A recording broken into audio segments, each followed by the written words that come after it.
রোজা আসার আগে মানুষ সারা মাসের বাজার ঘাট করে রাখে আর আমরা আজকে রোজার 10 দিন পরে যাচ্ছি রোজার বাজার করার জন্য। রোজা শুরু হওয়ার 2 দিন আগে আমরা মক্কা চলে গেছিলাম। মক্কা মদিনা ঘুরে আসার পর আমাদের বাসায় যা ছিল তা দিয়েই রোজার কয়েকদিন কাটিয়ে নিয়েছি। এই কয়েকদিনে একটা একটা করে বাজার করলেও আমরা আজকে যাচ্ছি পুরো এক সপ্তাহের জন্য অনেকগুলা বাজার করতে। আজকে আমরা দুপুরবেলায় লুলুতে বাজার করার জন্য আসছি, কারণ সন্ধ্যাবেলা অনেক ভিড় থাকে আর ইফতার করার পর এতক্ষণ দাঁড়িয়ে থাকা খুবই কষ্টকর হয়ে পড়ে। অনেকদিন ধরেই আমার কোয়েল পাখি খেতে মন চাচ্ছিল। আজকে এখান থেকে আমি এক বক্স কোয়েল পাখি পেয়েছি আর সেটাও আজকে বাসায় নিয়ে যাব। এই বক্সে মোট 6টা কোয়েল পাখি ছিল, যেটা বাংলাদেশি টাকার দাম পড়েছে প্রায় 400 টাকার মতো। আমি ডাল খেতে খুবই পছন্দ করি। আমার বাসায় সব ধরনের ডাল আছে। যখনই বাজারে আসি তখনই আমি কোনো না কোনো ধরনের ডাল নিয়ে যাই। এখন চলে আসছি কাঁচা বাজারের সাইডে। আমার হাজবেন্ড এই মিষ্টি কুমড়ার মোচা ভর্তাগুলো খেতে খুবই পছন্দ করে, সেজন্য সবার আগে এই মিষ্টি কুমড়ার মোচাগুলো আমি বেছে বেছে নিচ্ছিলাম। আমার কাছে সেহরির সময় গরম ভাতের সাথে এই ভর্তাগুলো খেতে খুবই ভালো লাগে। আর আমরা যখন একসাথে অনেকগুলো বাজার করি তখনই সাথে এই মোচাগুলো নিয়ে যাই। অনেক দূর থেকে যখনই শাক পাতার উপরে চোখ পড়েছে, লাল জিনিসগুলো দেখে তো খুবই ভালো লাগছিল।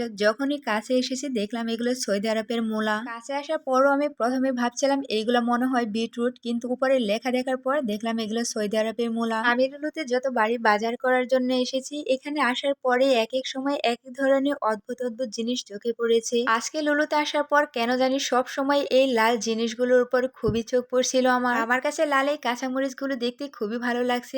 আরো বেশি ফুটে উঠেছে সবুজের মাঝখানে এই লাল কাঁচামরিচগুলো দেখে। আমরা সেখান থেকে হাফ কেজির মতো কাঁচামরিচ নিয়ে তারপরে চলে গেছিলাম রসুন কেনার জন্য। সৌদি আরব আসার পর আমার মায়ের হাতের রান্না আমি অনেক বেশি মিস করি। এখানে কাঁঠাল বিচিগুলো দেখে আমার মায়ের হাতের সেই কাঁঠাল বিচি খিচুড়ির কথা মনে পড়ে গেল। তাকে বলতেই সে কাঁঠাল বিচি নেওয়া শুরু করে দিয়েছে। আজকে নাকি সে সাহরির সময় এই কাঁঠাল বিচি খিচুড়ি খাবে। আজকে কাঁচা বাজারে আসার পর থেকে কেন জানি আমার বারবার সেই লাল জিনিসের উপরে চোখ আটকে যাচ্ছিল। আজকে ফলের সাইডে এসেও সেই লাল জিনিসই আমার চোখে পড়ছিল।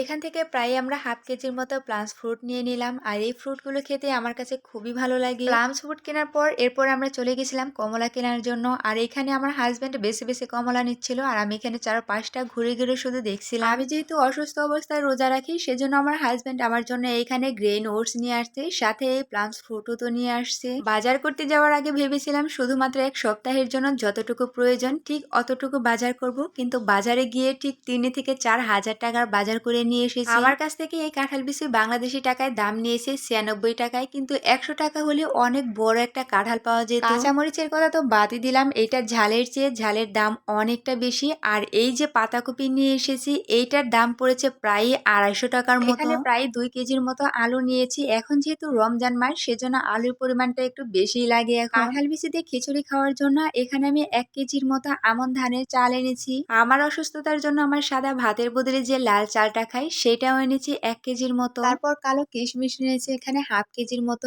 এই কিশমিশটা আমার কাছে খেতে খুবই ভালো লাগে। সাথে এনেছি আমার সবচেয়ে প্রিয় এবং সবচেয়ে পছন্দের একটা ফ্রুট, স্ট্রবেরি। এইটা আমার কাছে খেতে খুবই খুবই ভালো লাগে।